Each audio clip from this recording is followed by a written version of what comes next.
So why should we consider this request? This request could have the potential to address critical facility needs without increasing property taxes. As I mentioned, the comprehensive facility study indicated our total facility needs at close to $2 million. And again, just a reminder, that money would only bring the buildings to a state of adequacy. That is not bringing us high-tech lighting efficiency, or it's not replacing the old HVAC system with the new one. It might be replacing old boilers, but it's not replacing the actual HVAC system. So it's merely bringing the facilities to a state of adequacy. Excuse me, we did recently refinance bonds. We were able to reap proceeds of working cash fund bonds in the amount of $420,000. So although that money can be used for capital expenses, it will not begin to cover all of those $1,800,000 worth of facility needs. So potential value added would be that since we know we need an operating increase and we know we have to fix facilities, this potential idea could result in us just needing to ask for an operating referendum versus having to ask you for an operating referendum and improvement of facilities. There would be operational efficiencies from the consolidation of 2 schools. The first and foremost would be a new HVAC system. We have some incredible bills for repair on the current system monthly. So this would eliminate the need for many of those, and it would be potentially a LEED certified building, so the energy cost would be even further reduced. And it would provide not just bringing our facilities to a state of adequacy, but it would provide a state-of-the-art facility really for the children of School District 67. And we all know that school quality affects your home value. So it would be potentially a beacon to draw in new families to the community because it would be state-of-the-art. We had an appraisal done on the property. It was valued to be approximately $9.3 million. And because of our financial situation, the village did offer to pay for the appraisal. Now, if there isn't any further movement on this outside interest, then we would have to pay the village 50% of that cost. Then we had the feasibility study completed, and what the findings were from that study is that new construction at the Hynes site is possible. The total structure for the new facility, total cost for the new structure, sorry, would be $18 million. Okay, so that amount, the really good news here, and what I personally believe is very exciting news, is that that would not only provide the space for Gulf Middle School students, so that they would be in a brand new facility, but it would also totally renovate the Hynes School. So what would be left are pretty much the walls, the foundation, but ultimately everything there would be gutted as well, so you would have a totally new facility. The feasibility study, again, was funded by the village. If we have no further progress on the interest from the outside party, then we would, again, reimburse the village 50% of that cost. So how would the new site, potential new site, be funded? You'd have an approximate $9 million from the sale of the property. Now keep in mind, that's an appraisal. Obviously, when the appraisal came back, I said, wow, that sounds low. And the outside party said, wow, that sounds high. So obviously, you know, that would have to be negotiated. The proceeds from the TIF would be approximately $9 million. So there you would have the funding for the new school, thus eliminating the need to come to you and ask you for help with our facilities and only ask you for help with our operating costs. One important item here to know is that our students would not be displaced. The timeline would look like this. There would be an expansion to the Hynes site, which would be started during the fall of 2011. Then construction would be continued during the 11-12 school year. Leanne from White is going to be presenting for a minute, and I'll let you talk about that firm's experience with doing construction while children are in school.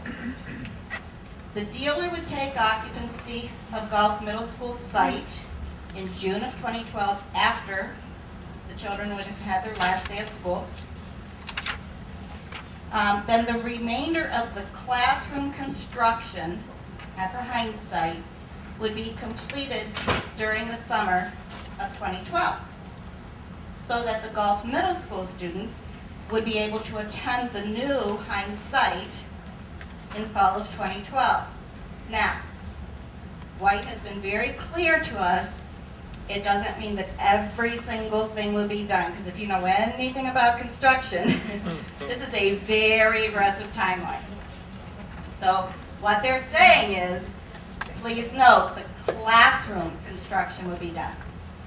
So there may be classrooms that might have to move, say, you might have, I'll just use kindergarten for example, you might have some kindergarten classrooms that would have to be in the gym for a couple of months. You might have children who would have to eat in their classrooms for a couple of months. There would definitely be some inconvenience, okay, until they get everything finished. So here we are. Our findings have indicated that we need to improve our facilities. The findings indicate that we need to increase our operating funds. Our expenditures were cut significantly. We refinanced bonds to take advantage of lower interest rates. And we firmly believe we need to explore all possible avenues of revenue before going to you, the taxpayers, with a referendum or referenda. And as I said, concurrently with all of this research, we received an unsolicited inquiry and a letter of intent, but no offer. So our objectives from this presentation this evening are to help you understand what our options are moving forward.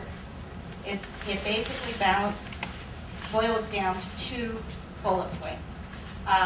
We will ultimately have to go to you for a facilities and operation referenda in 2012, or we do have this possibility to potentially consolidate our schools and go to you for help with our operation. Elizabeth has a few more slides. This is the option where we would go to referendum in March of 2012 to increase the operating funds so that we can maintain a fund balance of 25% of annual operating expenditures. And fund balances for schools and municipalities and everyone are important because, especially with municipalities and local governments, you receive taxes, the main source of revenue, only 2 times a year. Yet you have to pay bills every month. So if that fund balance gets too low, the district could run out of money and have to resort to short-term borrowing. So that's why we chose this 25% fund balance. It's also the minimum recommended by the Illinois State Board of Education.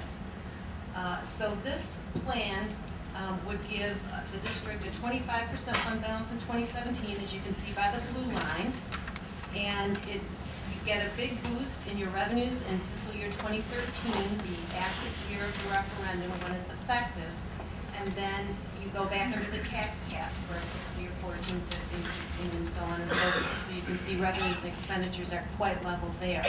This scenario also includes a debt issue for $2 million to address facility needs that would be paid out of the operating funds. So this would mean that we have to ask for a little more to pay off the bonds for the $2 million current facility needs for maintenance. And I think it's important to remember that this is just a one-time $2 million catch-up for a lot of deferred maintenance and things that have not been able to be kept up as the district has experienced financial pressure.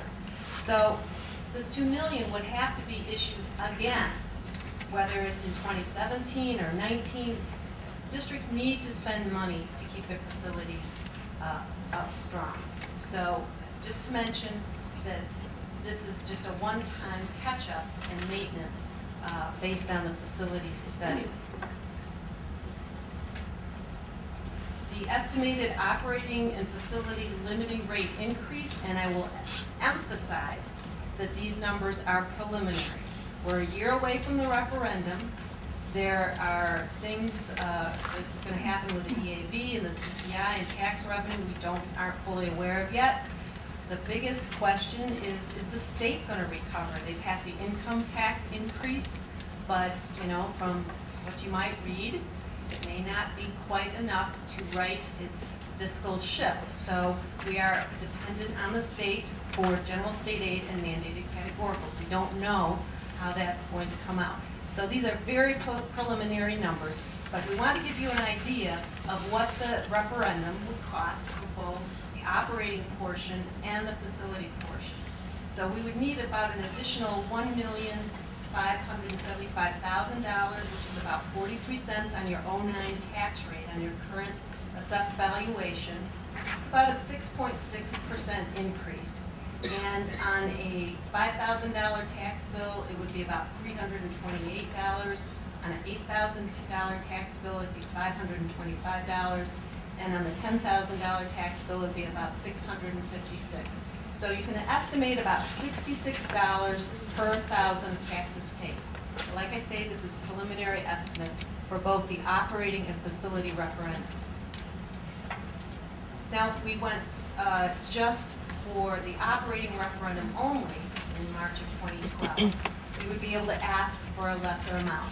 And just to answer the question, you might be wondering, why are we only trying to fix our problem for 5 years?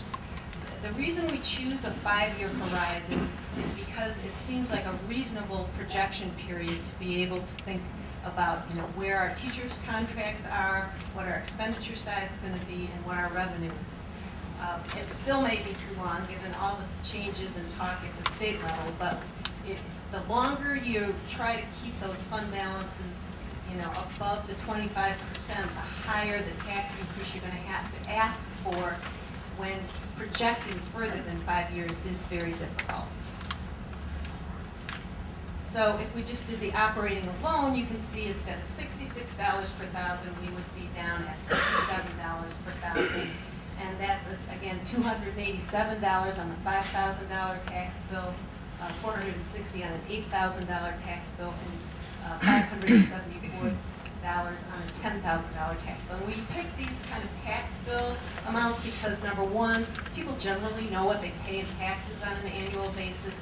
It's hard to figure out what a market value of a home is versus what the market value they put on your Cook County tax bill. Those numbers are often different. So we talked to the village, and they concurred that probably, a $5,000 to $10,000 tax bills are around the average for Warren Grove.